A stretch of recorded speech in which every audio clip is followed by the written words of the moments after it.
자, 부부는 닮는다는 말이 있습니다. 그죠? 부부는 닮는다는 말이 있어요. 사실 저와 제 아내는 생김새가 전혀 다릅니다.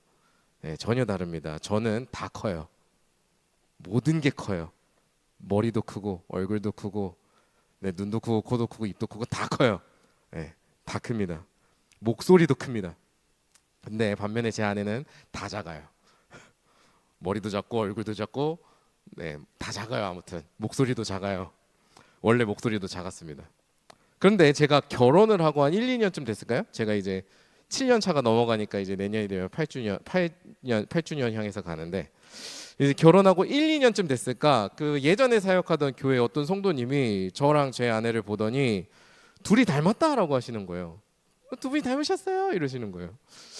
저는 그 말을 듣고 생각했습니다. 눈썰미가 진짜 없다. 눈썰미가 너무 없는데 어떻게 닮았지? 이런 생각을 했거든요. 그런데 결혼 기간이 길어지면 길어질수록 그 닮았다는 얘기를 계속 듣는 거예요. 계속 듣는 거예요. 그러면서 이제 그 얘기를 들으면서 한번 곰곰이 생각해 보니까 아 정말로 저와 아내가 닮아가는 부분들이 생겨나더라고요. 이게 단순히 외모의 문제가 아니라 서로 좋아하는 취향이라던가 서로 자아내는 분위기라던가 생활 방식이라던가 이런 것들이 점점 닮아가는 겁니다. 생각하는 방식. 그러다 보니까 다른 사람들이 봤을 때 비슷한 사람이 되어가는 거죠. 전반적으로. 네. 그런 생각을 좀 했던 적이 있습니다. 일종의 서로가 서로를 받아들이는 최적화가 이루어지는 거죠. 네. 그러고 보니 예전에 이제 뉴스에서 우연히 봤는데 부부가 오래 살다 보면 외모도 닮아간다라는 뉴스를 봤던 적도 있습니다. 실제로 닮아간대요. 네. 아무튼 그래서 제 경험상으로도 그렇고 여러 자료상으로도 그렇고 부부가 닮는다는 말은 참인 것 같습니다. 긍정적인 의미에서건 부정적인 의미에서건 말이죠. 물론 저는 긍정적인 의미로 닮아갑니다. 네, 저는 그렇습니다. 아무튼 요즘 저도 저희 부부도 그렇고요. 요즘 가장 뜨거운 감자인 그 드래곤 힐에 계신 부부도 제 생각엔 닮아가셔서 그런 거 아닌가 이런 생각도 해봅니다. 네, 아까도 얘기했지만 이 나라를 위해서 기도해 주시기 바랍니다. 네. 자, 왜 부부는 닮아가는 것일까? 왜 부부는 닮아가는 것일까? 했을 때 저는 그것이 사랑이라는 것이 가진 능력이 아닌가 싶어요. 사랑하니까 함께 살아갈 수 있는 거고요. 함께 살아가는 가운데 어떤 일이 일어나는 거예요? 서로가 하나 되는 것을 경험을 하는 겁니다. 서로 하나됨을 이루면서 살아가는 가운데 닮아가는 거죠. 왜 우리 아까 찬양에서도 고백했을 때 우리가 고백하시는 하나님은 어떤 분이세요? 삼위일체 하나님, 3 in 1. 네? 셋이자 한 분이신 하나님이시잖아요. 성부, 성자, 성령. 이분이 끝없는 이 세 분의 하나님이 끝없는 친교를 이루심으로 세 분이시면서도 하나이심을 우리에게 드러내죠. 이 세 분이 서로 사랑하심으로 하나 되심을 우리한테 드러낸단 말이에요. 그래서 어떤 면에서 전 이렇게 생각합니다. 서로 닮아가는 거.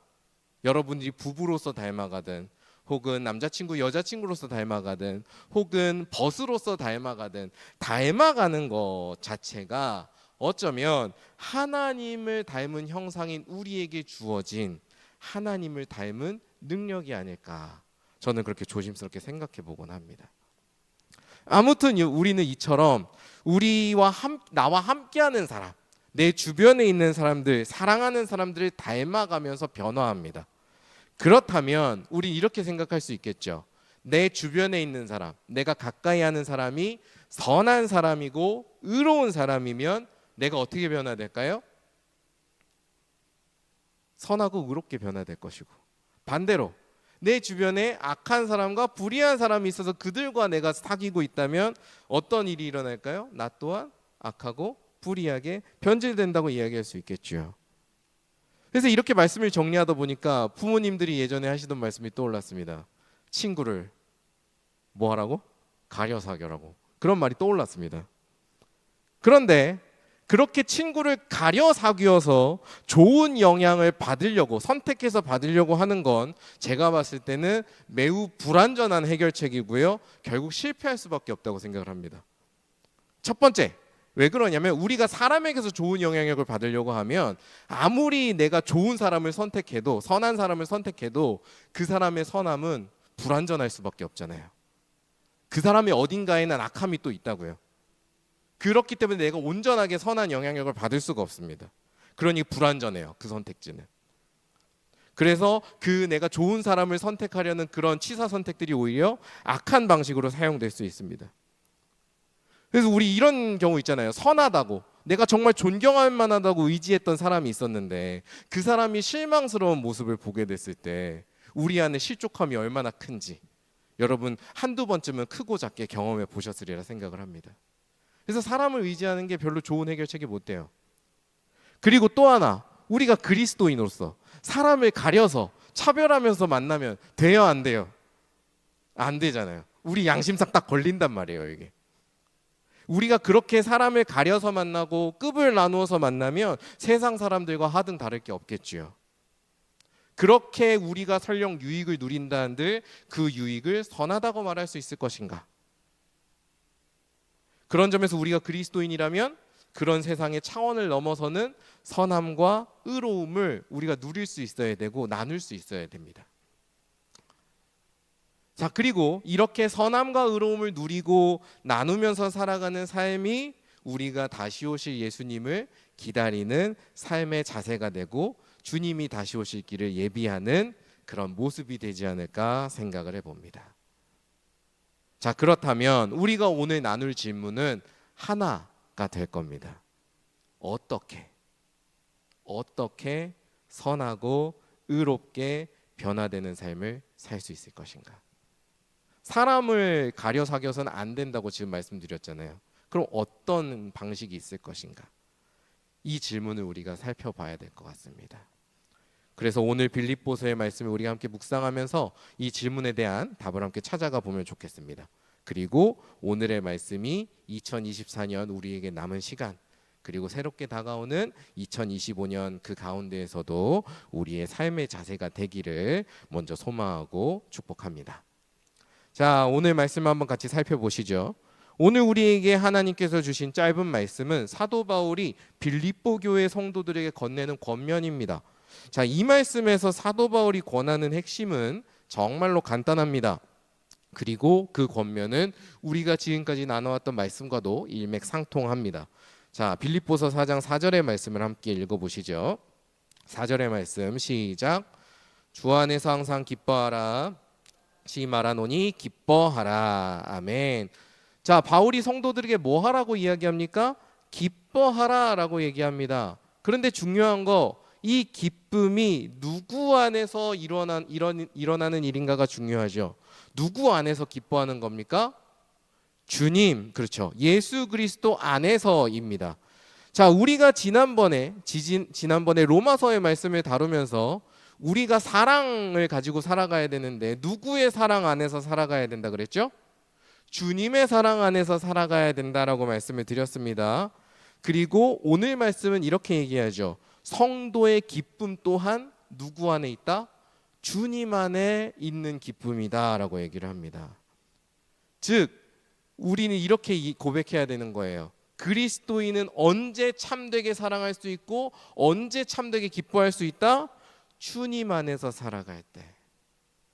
주님 안에서 살아갈 때 우리는 이웃과 세상을 참되게 사랑할 수 있고 주님 안에서 살아갈 때 우리는 이 세상의 여러 가지 상황들 가운데에서도 진정으로 기뻐할 수 있다라고 얘기를 하는 겁니다. 그리고 이 말씀은 우리의 거룩함과 의로움에도 동일하게 적용됩니다. 우리는 누구 안에 살아갈 때 거룩하고 의로울 수 있습니까? 참된 선이신 하나님 안에서 살아갈 때. 악이란 것은 도무지 없으신 하나님 안에서 살아갈 때.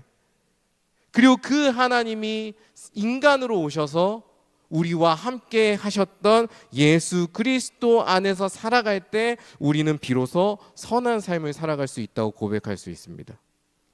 우리의 의로움도 마찬가지입니다. 우리의 의로움도 누구 안에서 살아갈 때? 불의함은 없으시고 의로움만이 있으신 하나님 안에서 살아갈 때. 그리고 그 하나님의 의로움을 이 세상에 밝히 보여주시고 드러내신 그리고 이루신 예수 그리스도 안에 살아갈 때 우리는 하나님의 의로움이 무엇인지를 분명하게 깨닫게 되고 그것을 살아갈 수 있게 됩니다. 이것이 제가 지금 이야기 드린 이것이 여러분 사형리라고 들어보셨어요? 사형리, 우리가 영혼의 구원을 받는 네 가지 이론, 거기에 나와 있는 내용이에요. 한 세 번째, 네 번째 내용 꼭지가 지금 이 내용입니다. 그런데 하나님과 우리의 관계는 여기서 멈추는 게 아니라, 단순히 내가 의롭고 거룩한 걸 깨닫는 것, 여기서 멈추는 게 아니라 하나님께서 우리를 변화시키시고 성장시키시는 대로 나아갑니다.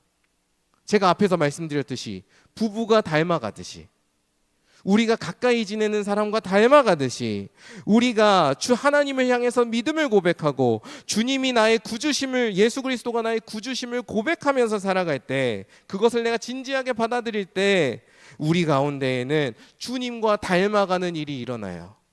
주님의 선하심을 닮아가고 주님의 의로움을 닮아가고 주님의 거룩함을 닮아가는 일이 일어나기 시작합니다. 어떻게 그런 일이 일어날 수 있느냐? 예수님께서 약속해 주셨거든요.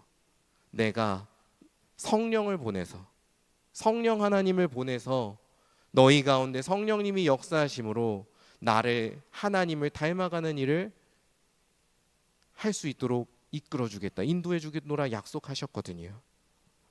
성령님께서 우리 안에 내주하셔 함께 하셔서 우리의 영혼을 변화시키시고 우리의 생각과 행실을 하나님을 닮아가도록, 예수님을 닮아가도록 변화시켜 주시기 때문에 우리는 이 고백을 할 수 있습니다. 주님 안에 살아간다는 것은 그러면 역설적으로 우리 안에 변화가 일어난다는 걸 의미하는 거예요. 우리가 주님을 정말, 예수님을 정말로 주님으로 고백한다는 것은 우리 안에 선한 변화가 일어난다는 것을 의미하는 겁니다. 변화가 일어나지 않으면 우리가 우리 자신의 고백에 대해서 돌이켜 볼 필요가 있어요. 그러면 구체적으로 어떤 변화가 일어나느냐? 오늘 우리가 읽진 않았지만 7절에서 이어지는 말씀에 그 변화들이 나와 있습니다. 빌립보서 4장 8절하고 9절의 말씀 한번 같이 읽어볼까요? 8절과 9절의 말씀 시작.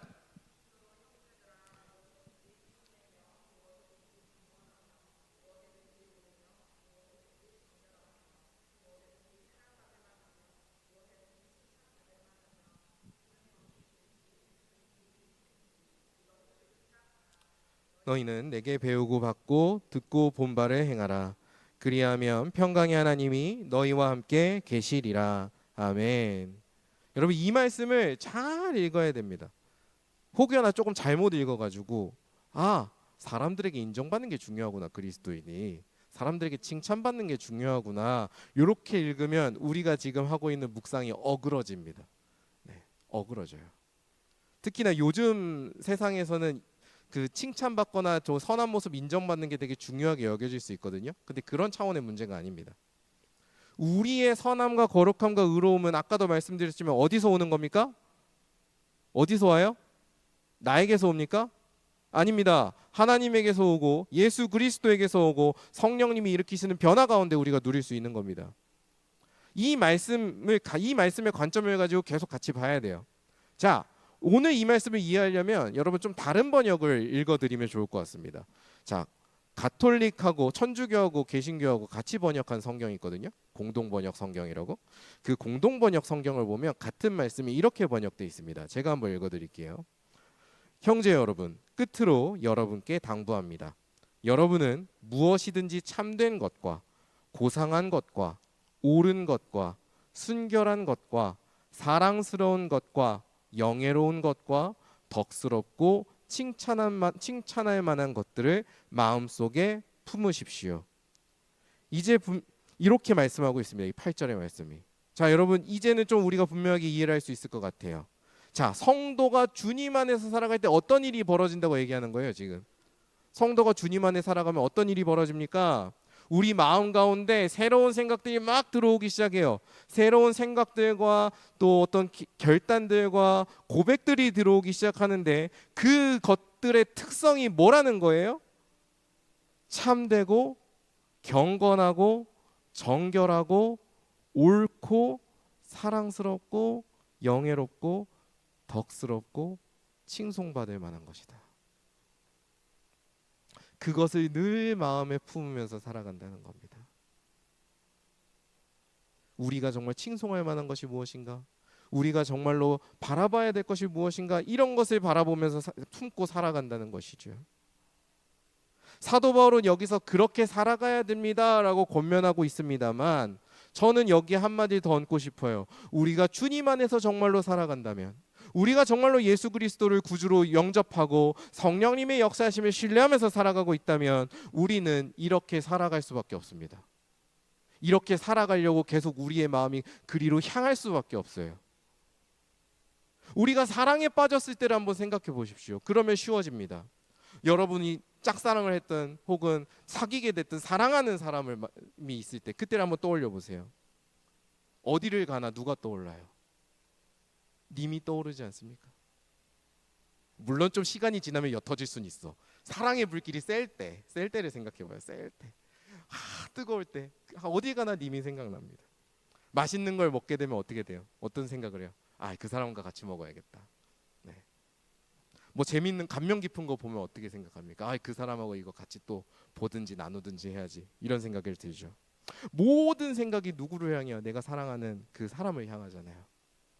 그렇지 않습니까?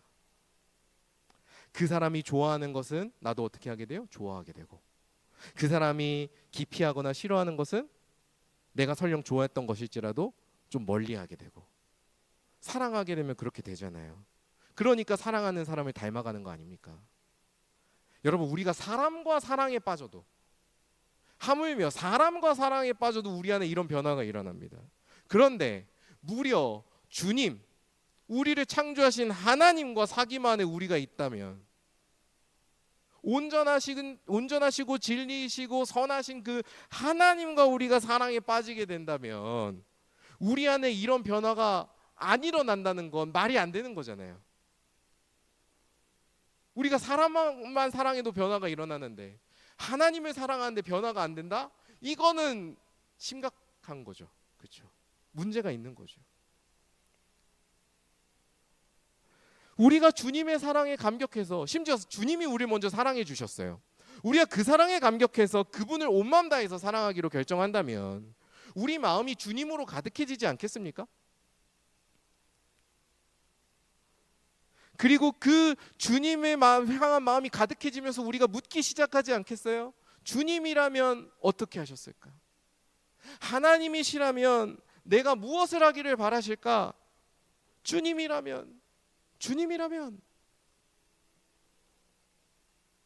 안에서 살아갈 때 우리 안에 이런 질문들이 가득해집니다. 그리고 그 질문이 내 안에 가득히 채워지는 만큼 우리는 주님이 보여주시는 선함과 진리, 의로움, 경건, 거룩함, 그분의 사랑이 무엇인지를 깊이 묵상할 것이고 그것을 마음에 간절히 간직하면서 살아가겠죠. 그분이 보여주시고 그분이 가르쳐 주시는 바대로 우리가 살아가려고 온 힘을 다할 겁니다. 누가 강요하지 않아도. 오늘 말씀은 그것이야말로 우리가 주님 안에서 주님과 함께 살아갈 때 우리에게 일어나는 일이고, 그런 삶이야말로 주님이 다시 오실 때까지 우리가 지켜내야 되는 기다림의 삶이라는 것을 가르쳐 주는 겁니다.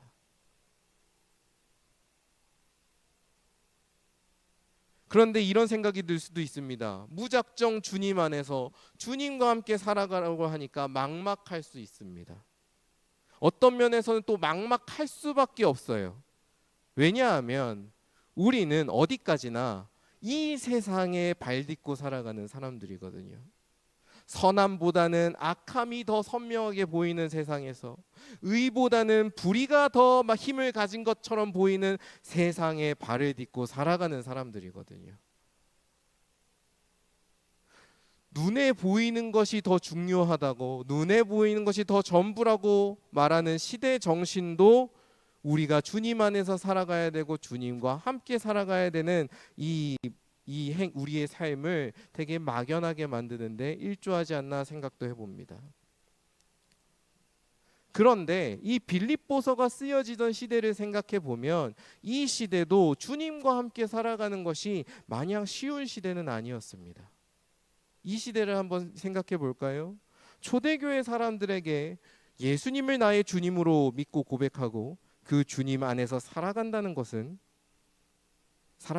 무엇을 의미했냐면 예수님을 만나기 이전의 삶, 예수님을 모르던 때의 삶과 또 예수님을 알지 못하던 때의 시대 정신에서 그 당시의 사회에서 완전히 돌아 나온다는 걸 의미했거든요. 우리는 뭐 서로 종교를 갖더라도 거리만 둘 뿐이지 축출하진 않잖아요. 근데 그 당시 초대교인들은 거기서 쫓겨나야 했습니다. 쫓겨나는 사람들이었어요.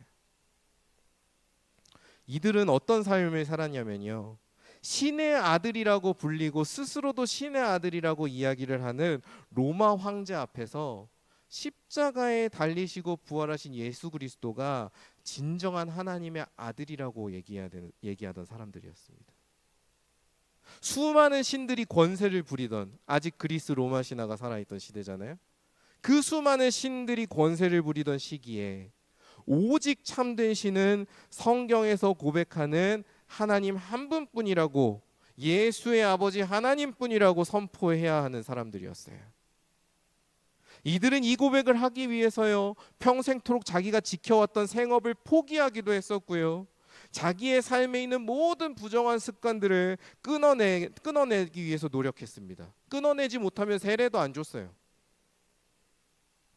그리고 이 고백을 지키기 위해서 내가 이 눈에 보이는 세상과는 다른 초월적인, 더 다른 차원의 새로운 세상을 바라본다는 것을 바라보면서 산다는 걸 이야기하기 위해서 이 사람들은 자기의 목숨도 아끼지 않았습니다. 아낄 수도 없었고 아끼지도 않았어요. 그런 상황들을 생각해 보면 어떤 면에서는 우리보다 그들이, 우리의 이 시대보다 그들의 시대가 더 주님을 믿고 주님과 함께 살아가기 어려웠을지 모릅니다. 적어도 우리는 목숨을 걸라고는 안 하잖아요. 배교하지 않으면 죽이겠다라고 하진 않지 않습니까? 물론 지금 이 시대에도 그런 땅들이 있죠. 그들을 위해서 우리가 기도해야 될 겁니다. 근데 그런 상황 속에서도 이들은 예수와 함께 살아가기를 선택했습니다. 기꺼이 살아갔습니다. 무엇이 그 모든 어려움들을 이겨낼 수 있게 했을까요? 무엇이 있었길래, 무엇을 의지하면서 그들은 그 상황들을 이겨내고 자신의 삶을, 주님을 기다리는 삶을 지켜나갔을까요? 오늘 말씀은 그 원동력을 다른 어디에서가 아니라 기도에서 찾습니다. 여러분, 빌립보서 4장 6절과 7절의 말씀을 한번 같이 읽어보겠습니다. 6절과 7절의 말씀 시작. 지 말고 다만 모든 일에 기도와 간구로 너희 구할 것을 감사함으로 하나님께 아뢰라. 그리하면 모든 지각에 뛰어난 하나님의 평강이 그리스도 예수 안에서 너희 마음과 생각을 지키시리라. 아멘. 사도 바울이 성도들에게 얘기합니다. 염려하지 말아라. 아무것도 염려하지 말아라 라고 말합니다. 우리가 이 말씀을 두고 보통 어떻게 생각합니까? 염려하지 말고 나에게 어떤 실질적으로 필요한 것들, 내가 실질적으로 염려하는 것들 다 하나님께 맡기자라고 하죠. 이 말씀에 염려를 할 때 우린 그런 것들을 떠올립니다. 우리의 시험이라던가 나의 건강이라던가 혹은 나의 관계라던가 혹은 나에게 주어진 내가 처한 문제들 말이죠. 물론 오늘 말하는 염려에 그런 것들이 포함될 수 있습니다. 하나님께서는 그런 염려들이 잘못됐다고 말씀하지 않으세요. 하나님은 그런 것들도 우리에게 하나님께 가지고 나오기를 바라십니다. 네, 다 받아주세요. 하지만 여기서 염려라고 했을 때 좀 더 저는 근본적인 차원의 염려가 있다고 생각을 합니다. 어떤 염려? 바로 주님에게서 멀어지는 것. 주님과의 사귐을 방해하는 것들에 대한 염려.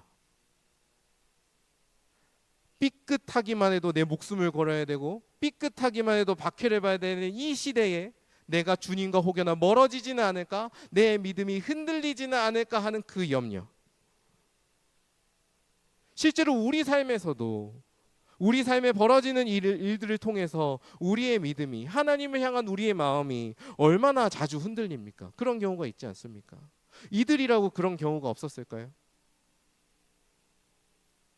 말씀은 그런 이들에게, 성도들에게 얘기하는 겁니다. 그런 염려를 갖지 말고 뭐 하라고요? 모든 상황 가운데 너희가 구해야 될 것을 구하라고 얘기하는 겁니다. 우리가 이 염려를 근본적인 차원에서 다시 생각해 봤을 때 우리가 구해야 될 것에 대해서도 다시 한번 생각해 볼 수 있습니다. 우리가 하나님 앞에 진정으로 구해야 될 것은 무엇일까요? 무엇일까요? 오늘 말씀의 제목입니다. 하나님과 함께하는 삶. 이것이 우리가 염려하지 않고 진정으로 구해야 될 첫 번째 기도 제목인 거예요. 여러분, 우리는 기억해야 됩니다. 그리스도인이란 내 삶에 필요한 것들을 계속해서 채우기 위해 기도하는 사람들이 아닙니다. 기도를 그런 식으로 이용하는 사람들이 아니에요. 물론 우리는 일용할 양식을 하나님께 구합니다. 일용할 양식을 하나님께 구해요. 하나님은 우리를 굶겨 죽이시는 분이 아니에요. 구해요. 그런데 그 기도는 어디까지예요? 일용할 양식까지예요. 오늘 하루 사는 것까지입니다. 그 이상의 기도는 하나님께서 들어주신 적이 없어요. 광야에 있던 이스라엘 백성들을 생각해 보십시오. 그날 먹을 것 빼고는 없었어요. 그럼 우리는 왜 기도합니까? 그리스도인의 기도의 근본적인 목표는 내 평생에, 내 삶의 전반의 모든 순간에 걸쳐서 주님과 함께 살아가기를 간구하는 것에 있습니다. 그렇게 기도할 때 오늘 말씀이 무엇을 약속하는 거예요? 그렇게 기도할 때 뭘 해주신다고요? 모든 지각에 뛰어나신 하나님께서 그리스도 예수 안에서 우리의 마음과 생각을 어떻게 해주신다? 지켜주신다라고 약속을 하시는 겁니다. 하나님과 함께하고 싶습니다. 하나님과 함께하면서 하나님을 닮아가고 싶습니다. 주님의 성품이 나의 성품이 되고 주님의 비전이 나의 비전이 되고 싶습니다. 이렇게 우리가 기도하면서 나아갈 때 이 기도에 하나님께서 친히 응답하셔서 우리의 마음과 생각을 붙들어 주시고 그 마음을 어떤 상황에서도 지켜나갈 수 있도록 성도로서 살아갈 수 있도록 우리를 보호해 주신다. 오늘 말씀이 우리에게 약속해 주시는 참으로 감사한 말씀이 되는 겁니다. 그러니 이 자리에 있는 우리 모두 기도하는 사람들이 되었으면 좋겠습니다. 어떠한 상황 속에서도 하나님을 향한 나의 마음, 하나님을 사랑하는 마음이 흔들리지 않기를, 어떠한 아픔과 어려움 속에서도 내가 염려하지 않고 주님과 함께 살아가는 삶을 내가 살아갈 수 있기를, 그리고 매 순간마다 하나님께서 나의 생각과 마음을 지켜주셔서 늘 주님을 닮아가는 사람이 되기를, 오늘보다 내일 더 내가 주님을 닮아갈 수 있기를, 그렇게 기도하는 사람들이 되었으면 좋겠습니다. 이렇게 우리가 기도하면서 우리의 믿음을 잘 지켜나가기를 저는 간절히 바랍니다. 그리고 이렇게 기도하는 마음들이 모이고 그 기도 가운데서 우리가 함께 결단하면서 나아갈 때 그런 우리의 삶이 모이고 모여서 예수님이 다시 오실 길을 예비하는 아름다운 길을 만들어가게 될 겁니다. 참으로 혼란한 시국을 살아갑니다. 그 혼란한 시국이기에 우리는 더욱더 기도하고 주님의 뜻을 알고 그 뜻에 순종하는 삶이 필요하다고 생각합니다. 거리에 있든지 교회에 있든지 혹은 내가 어디에 서 있든지 주님의 선함과 사랑과 의로움과 거룩함을 닮은 모습으로 살아가시길 바랍니다. 그래서 새로운 한 주 하나님께서 여러분들의 기도에 응답하셔서 여러분의 생각과 마음을 잘 지켜주시기를, 그래서 여러분들이 그 마음과 생각을 가지고 하나님께 영광을 올려드리는 한 주가 되기를 주님의 이름으로 간절히 축원합니다. 네, 우리 함께